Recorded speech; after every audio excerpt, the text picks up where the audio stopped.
Mas, lagi ngapain? Oh, Ngantuk. enggak. Ini lo ngerasa ke kaki. Kenapa? Nyut-nyutan. Enggak juga, tapi kayak ada yang ganjel gitu loh. Terus lagi berpikir kira-kira kapan ini mulai bisa dicoba naik gitu. Bisa aku pon ya. Dan nanti kita lihat aja tuh. Tergantung kondisi kaki. Kalau gunungnya pendek-pendek rak yo gak usah ngajak kamu yo gak apa-apa tuh. Loh ya jangan. Lah nek gunungnya pendek sakmene. Ada gunung sakmene. Aneh-aneh bae. Ini jadi bikin konten ndak? Loh ya tergantung kamu. Ya wes ayo sapa dulu sedulur DTC. Yo 1 2 3. Salam Lestari.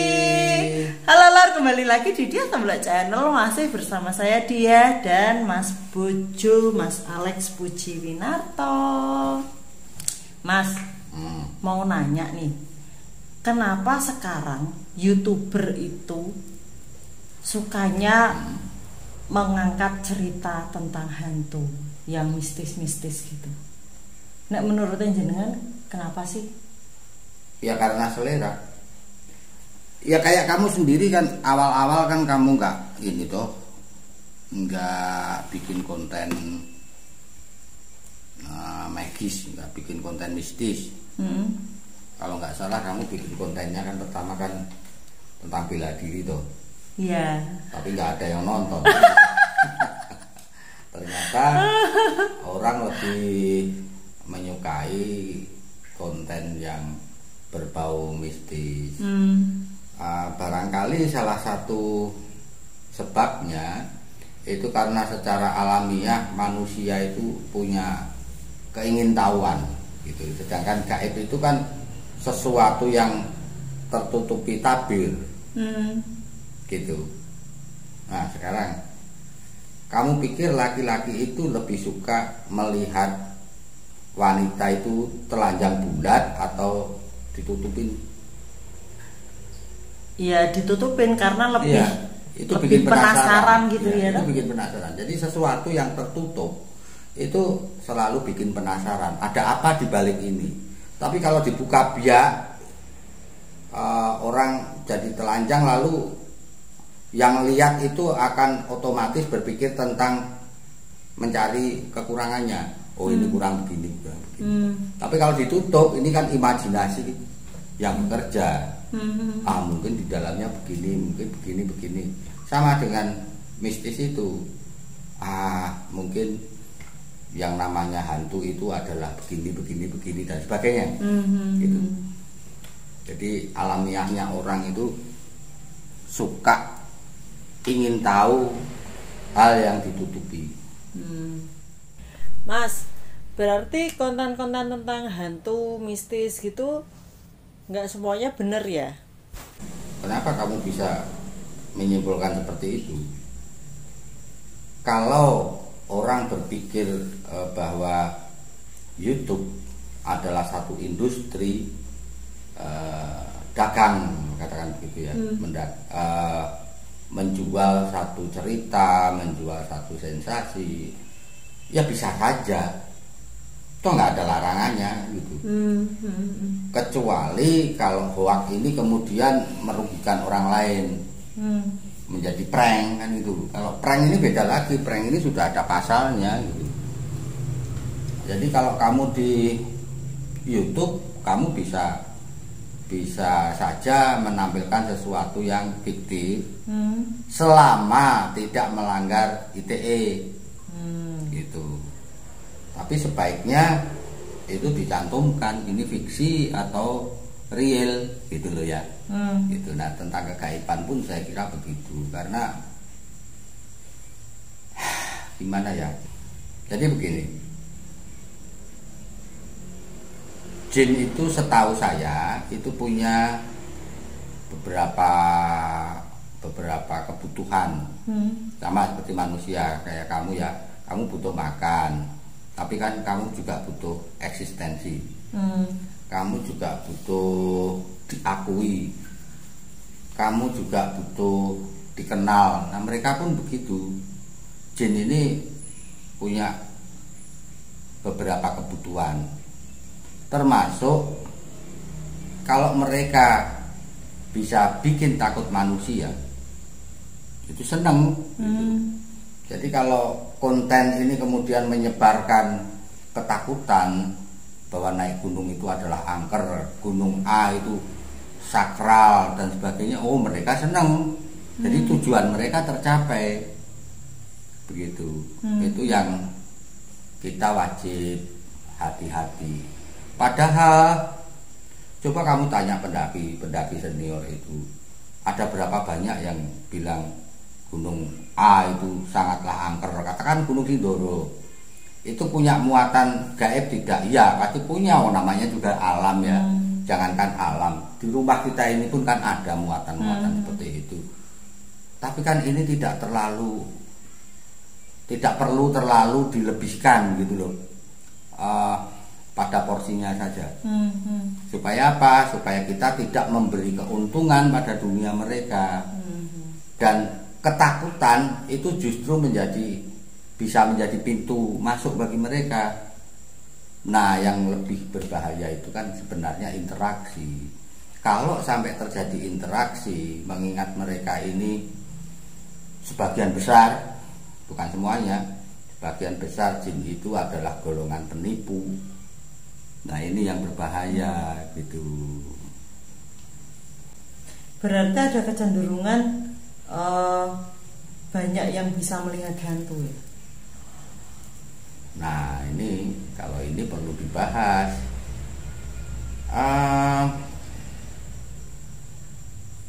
Kadang-kadang ya kita naik mobil malam-malam biasanya, lalu ada seperti bayangan putih lewat. Pernah ngalami itu tidak? Iya. Nah, pada banyak kasus ini sebenarnya satu gejala fisika yang disebut refleksi gitu loh. Itu pantulan dari sinar gitu, sinar lampumu gitu. Terus pernah gini nggak? Kamu melihat ke sana, terus di sini seperti ada sosok. Iya. Ya. Begitu kamu lihat ke sini nggak ada. Nah itu. Ini gejala yang beda lagi. Gitu. Kalau kayak gini Mas, aku tuh pernah kayak di pohon gitu, pohon pisang gitu kan, itu kayak ada bentuk kayak makhluk gitu, begitu tak tamat kayak gitu nggak ada. Nah itu sama dengan yang aku katakan tadi. Kamu lihat ke sana, di sini kayak ada bayangan, begitu kamu lihat ternyata nggak ada, gitu. Itu di dinding kan banyak bercak-bercak itu ya. Bercak-bercak bekas semen itu. Nanti kamu coba kamu insert ya. Kamu bisa nggak mengasosiasikan bercak itu menjadi katakanlah wajah? Oh yang ini mata, ini hidung, ini mulut. Ada, aku lihat. Nah aku sejak kecil begitu. Jadi sejak kecil itu aku suka melihat dinding, genteng itu kan ada kotorannya, ada titik-titiknya. Terus aku bayangkan apa gitu. Wah ini raksasa, oh ini tangannya, oh ini mukanya, oh matanya merem, oh yang ini matanya membelalak. Yang sering tuh kayak awan itu juga loh Mas. Awan juga bisa. Tuh. Nah gejala itu disebut pareidolia. Pareidolia. Gitu. Nah itu menjangkiti sebagian besar orang, apalagi orang timur gitu, dengan kultur hantunya. Jadi basic pikiran orang timur itu termasuk Indonesia itu kan ada leluhur, ada hantu, ada apa. Ini beda dengan orang barat. Kalau orang barat mereka logik, mereka pakai logika. Jadi gejala pareidolia itu lebih sedikit di sana. Karena apa? Karena tidak ada dasarnya. Paham ya? Jadi kita punya pemahaman tentang leluhur, tentang hantu, tentang arwah, tentang apa. Nah kemudian kita punya asosiasi ya, menghubungkan sesuatu dengan sesuatu hal yang lain. maka jadilah pareidolia itu. Nah, seringkali yang kita alami adalah gejala pareidolia ini, tapi kemudian yang keluar, reaksi yang keluar itu menjadi melihat hantu. Tapi bisa nggak sih Mas, jin itu menampakkan diri sekilas terus pergi, atau bisa menampakkan diri itu dalam waktu yang lama? Bisa. Nah, ini juga salah satu sifat jin. Jadi sifat jin itu juga seringkali menumpang pada apa yang kamu pahami. Contohnya begini, ada satu berita viral di mana seorang wanita yang mengandung pacarnya tidak bertanggung jawab, katakan begitu, lalu dia melompat dari jembatan. Numpanglah jin itu, dia datang menjumpai manusia, menyerupai itu bisa. Bisa juga orang yang punya bakat pareidolia itu melihat refleksi sinar, kemudian diasosiasikan itu sebagai hantu. Paham ya? Jadi maksud saya adalah tidak semua penampakan itu benar-benar penampakan. Jadi harus apa ya? Harus diyakini ini benar enggak. Jangan-jangan ini cuman karena kita semua ini mengidap pareidolia. Saya juga punya pareidolia, makanya saya enggak pernah yakin penampakan itu benar atau hanya imajinasi saya saja gitu loh. Paham ya? Kalau semua dianggap itu penampakan mereka, itu sama dengan mengatakan bahwa dunia jin itu begitu powerful, begitu kuatnya sehingga bisa ngobok-ngobok kita. Padahal kalau itu terjadi, andai kata antara dunia jin sama dunia manusia itu tirainya begitu tipis, mereka pasti bisa menerobos tirai ini, manusia punah. Karena apa? Karena secara kesaktian, secara kemampuan, mereka ini jauh lebih luar biasa dari manusia yang paling sakti misalnya. Ada yang bisa melompat 3 kali, itu sudah menyeberangi Pulau Jawa. Nah, kalau itu kemudian tidak dibatasi oleh rule, aturan-aturan, nah di situ kan terdapat keadilan Tuhan. Jin tidak bisa begini, tidak boleh begini, gitu ya. Ya kita yang kalah, sudah hancur, gitu. Tapi jin itu bisa berinteraksi lebih banyak itu ya, karena manusia yang membuka dirinya, membuka peluangnya. Contohnya membakar dupa, memberi sesaji, gitu. Nah, ketika kita membakar dupa dengan yakin bahwa ini hanya untuk Tuhan, sesaji ini hanya untuk alam, ya ini beda. Paham? Tapi begitu pun itu sudah membuat mereka bisa hadir, gitu. Cuman hanya hadir. Tapi kalau kemudian disebut itu artinya ya para danyang dan sebagainya,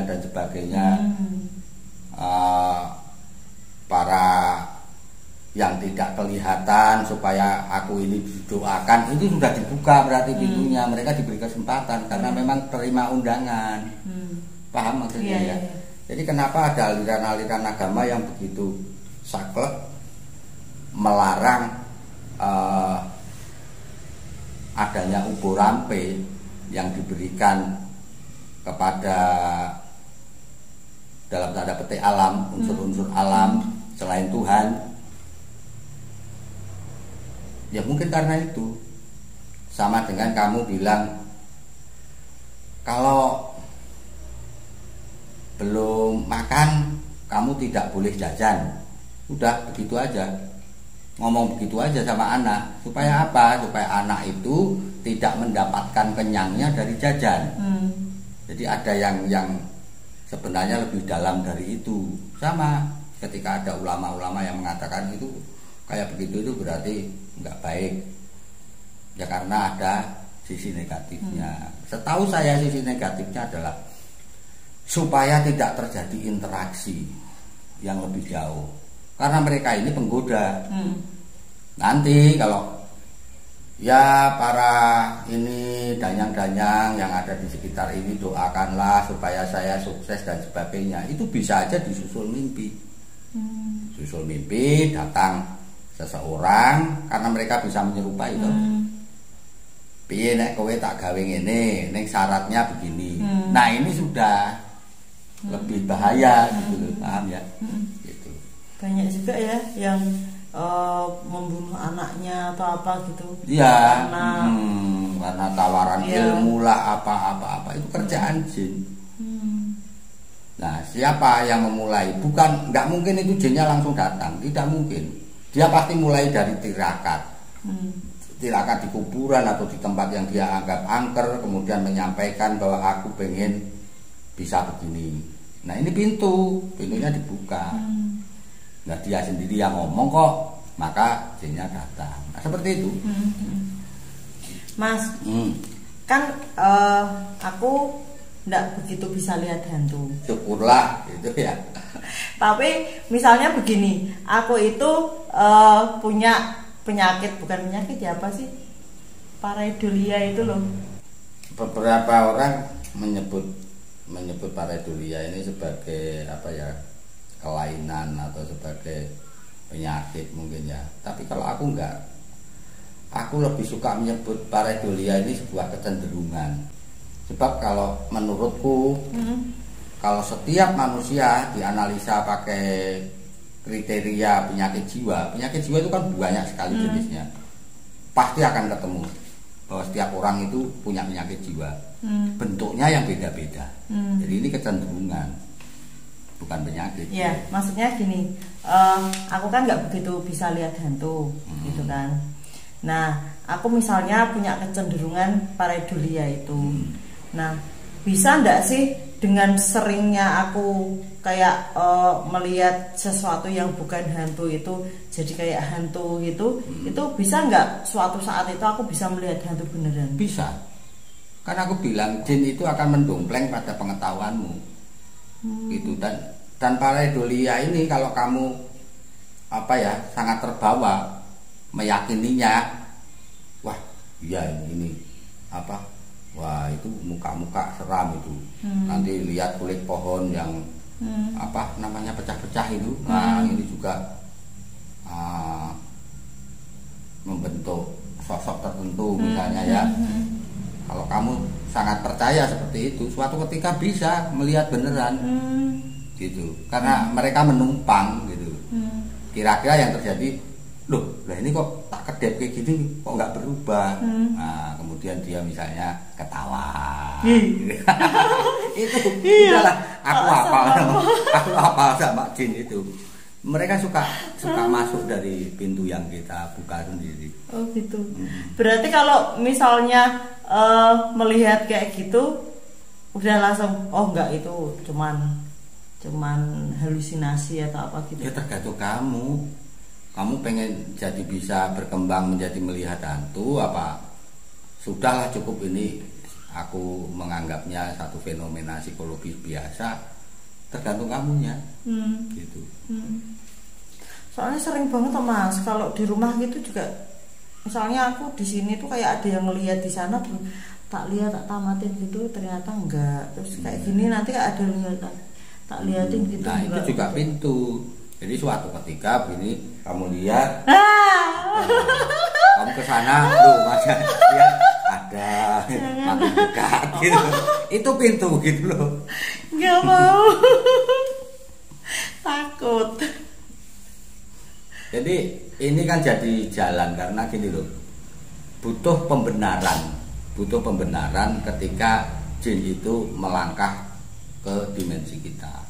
Jadi yang namanya etika itu di dunia mereka itu sangat apa ya, ketat. Ya seperti aku bilang tadi, kalau etika aturan-aturan ini tidak ketat, wah. Iya. Karena jin itu punya sifat usil, sifat jahat. Nanti bisa aja kamu baru lewat di mana tiba-tiba dikampleng kok. Nggak bisa. Untuk ngampleng itu harus ada pasalnya. Kenapa harus ngampleng manusia? Gitu loh.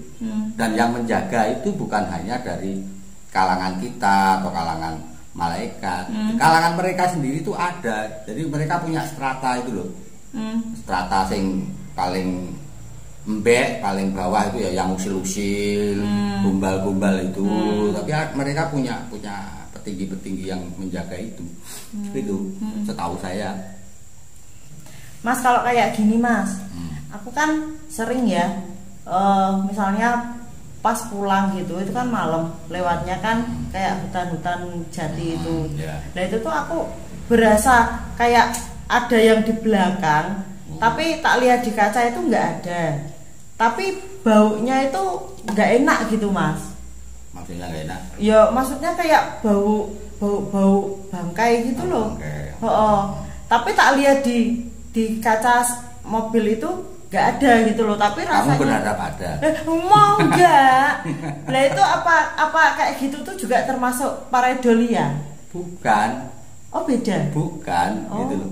Jadi aku kan sejak tadi bilang penampakan itu memang bisa ada, tetapi marilah kita open minded bahwa kadang-kadang bukan penampakan kita tafsirkan penampakan.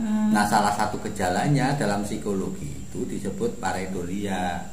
Contohnya begini, yang tadi ya aku lihat ke sana, di sana kayak ada bentuk, saya noleh. Nggak ada. Karena apa? Karena ini kan di sini kan sebenarnya ada bayangan-bayangan toh. Nah kalau kita punya gejala pareidolia, bayangan-bayangan itu kemudian membentuk sosok mengasosiasikan, kamu asosiasikan itu menjadi sosok, gitu. Jadi sebenarnya pareidolia itu kayak gimana sih? Pareidolia itu kecenderungan untuk mengasosiasikan stimulus yang sebenarnya acak menjadi suatu bentuk yang real, kayak titik-titik itu ya, itu kan sebenarnya acak saja, tidak dibentuk seperti yang kamu pikirkan, tapi pikiranmu menafsirkannya beda gitu. Itu ada bentuknya. Berarti pareidolia itu terbentuk karena pikiran kita sendiri. Iya, kecenderungan pikiran. Begitu. Ya, nah, sekarang di hutan jati, kamu mencium bau apa? Bangkai. Bau bangkai. Mungkin enggak itu bau bangkai binatang. Nah, pikirannya kan harus analisis begitu, bekerja secara analisa. Ya mungkin sih. Tapi bangkai itu berarti pada jarak tertentu ini hilang. Nah, kalau tidak hilang setelah kita menempuh jarak tertentu, ini something wrong kan gitu. Begitu deh.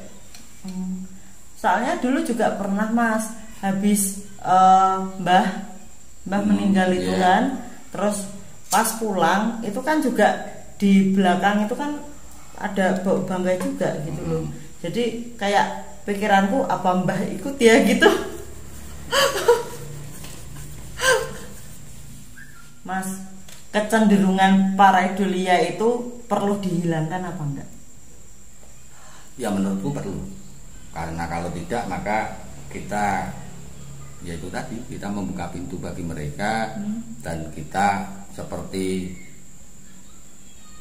apa ya, memberi kesempatan mereka untuk eksis. Kalau aku nggak bisa lah, aku nggak mau apa tanpa sebab terus aku beri kesempatan jin itu untuk hadir. Saya nggak bisa gitu. Tapi ya tiap orang beda kepala kan, beda pemikiran. Ya monggo aja, itu bisa dimanfaatkan juga kok. Mungkin dengan cara manajemen tertentu itu bisa menjadi satu karya yang bagus gitu loh. Mungkin dia, kalau dia bisa melukis kan bisa menjadi salah satu aliran lukisan gitu. Paham maksudnya? Jadi bentuk yang tersembunyi dari titik-titik gitu. Ya tergantung tergantung tujuannya. Mas, kecenderungan pareidolia itu berbahaya nggak kalau untuk naik gunung? Soalnya tuh aku pernah naik gunung, aku belum pernah naik gunung itu ya. Terus maksudnya pertama kali. Pertama kali naik gunung itu. Gitu. Pertama kali naik gunung X. Naik gunung X. Nah itu aku tuh ngelihat kayak itu tuh pos gitu loh, sudah pos. Nah begitu aku deketin ternyata bukan pos. Gitu loh. Jadi kayak atap-atapan gitu loh Mas. Ternyata itu bukan pos gitu loh. Itu pohon. Menurut jenengan piye? Enggak. Aku jadi ingat ini, jadi ingat waktu aku naik Slamet itu. Jadi sejurus aku berpikir apa aku itu pareidolia enggak ya? Tapi enggak gitu. Jadi kalau yang aku alami dulu memang enggak. Karena apa? Kalau pareidolia itu kita lihat itu kan hanya beberapa detik terus hilang. Ini enggak, yang di Gunung Slamet itu enggak. Jadi cukup itu jelas, di bawah rembulan itu jelas.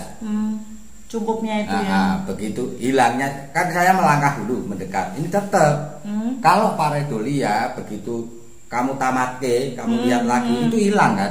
Ini enggak, hilangnya itu kalau aku ketika tak batreni jebret, nah itu hilang. Ini beda. Jadi jenengan enggak pareidolia waktu itu. Bukan. Dan bagiku kalau memang itu pareidolia juga nggak masalah sih. Kan nggak penting.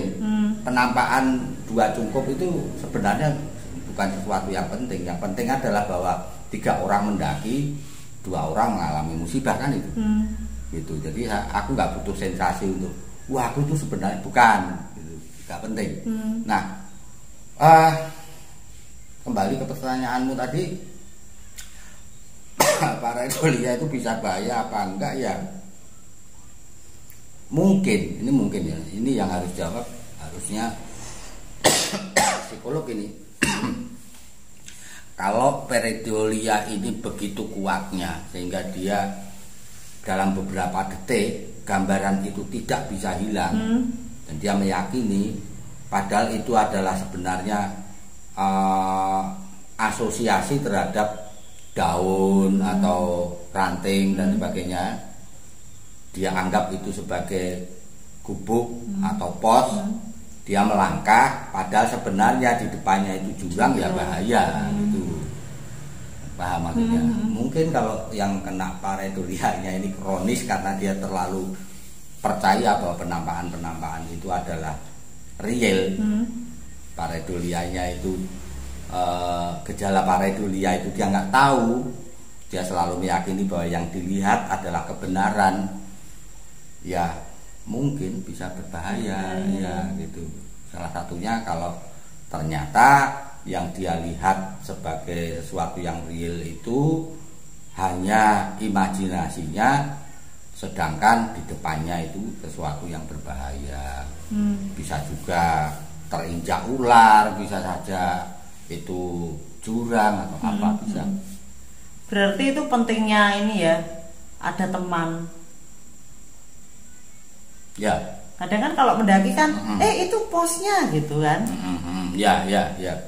Ya, karena kalau pareidolia itu tidak mungkinlah asosiasi sekian orang sama semua. Jadi kalau misalnya bertujuh melihat semua ada sosok di situ, semuanya melihat, kemudian sosoknya hilang, ya itu bukan pareidolia, itu penampakan kalau gitu. Gitu. Berarti jangan sendirian Nur kalau naik gunung. Padahal enak mendaki sendirian. Aku ndak mau aku. Kalau nggak sama jenengan aku mau. Cara menguji diri kalau kita ini pendaki, salah satunya ya dengan mendaki Solo. Di situ yang kita hadapi itu banyak sekali. Pareidolia itu bukan sesuatu yang biasanya oleh pendaki Solo itu diperhitungkan. Tapi yang diperhitungkan itu biasanya bagaimana kita bisa mengatasi keterasingan. Itu lebih mencekam lagi. Enggak, kemarin aja aku pernah turun sendiri itu wes mistis banget kok. Mistis apa pareidolia? Enggak lah ya, maksudnya itu turun sendiri aja udah kayak gitu. Nanti kalau aku kena pareidolia juga kan malah lebih parah lagi nanti. Nah, ini nanti mau ada beberapa gambar lor. Nah, dari situ nanti bisa dilihat sedulur semua itu mempunyai kecenderungan pareidolia atau enggak gitu. Yuk Mas, sama-sama. Gambar yang pertama. Nah, apakah sedulur semua bisa melihat ada gambar mata, tatapan mata gitu di gambar yang pertama?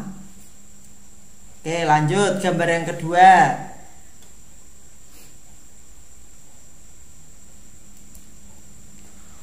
Nah, bisa melihat ada orang manjat enggak di situ? Oke, lanjut. Gambar yang ketiga. Nah, gambar yang ketiga apakah sedulur bisa melihat ada sesosok wajah atau putri gitu yang cantik, ya, cantik ya. Di api itu? Bisa lihat Mas? Bisa. Kan aku bilang sejak kecil aku mengidap pareidolia gitu. Nah, gambar berikutnya.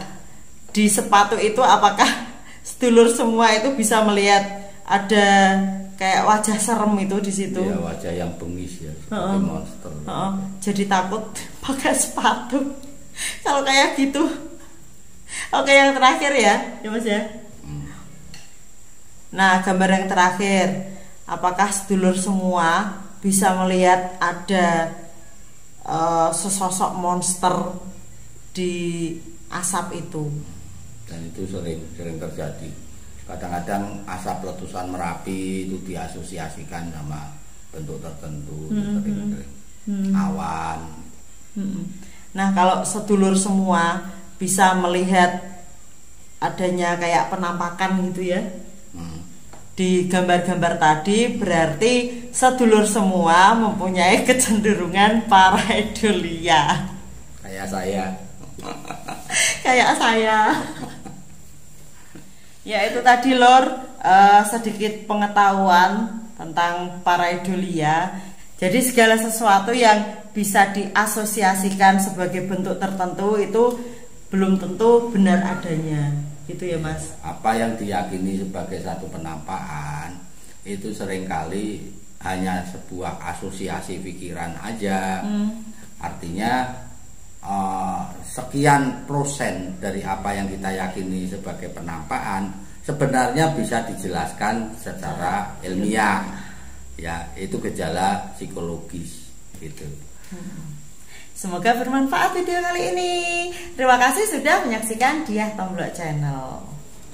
Salam lestari.